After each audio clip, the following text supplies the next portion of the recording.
আজকে আমাদের এই আনারস খেতে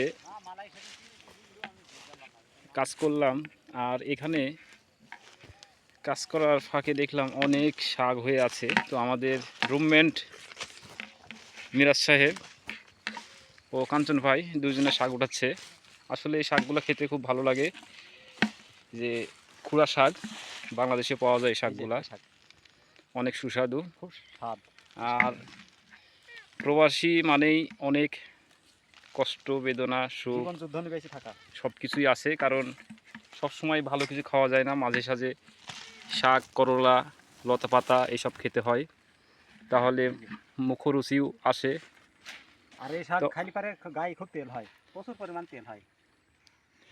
অনেক মজা করে সব কিছুই আমরা আয়োজন করি। যেমন আজকে শাক ওঠানো হচ্ছে, এটাও অনেক সুন্দর করে পাকানো হবে।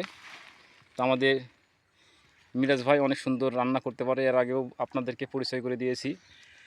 মাঝে আছে কাঞ্চন ভাই।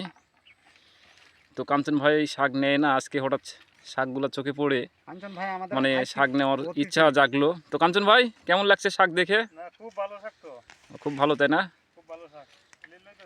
ও আচ্ছা, নেন, সমস্যা নাই, যেহেতু শাক, প্রচুর শাক আছে। আর দীর্ঘ অনেক দিন পরে কাঞ্চন ভাই আমাদের সঙ্গে যোগ হয়েছে।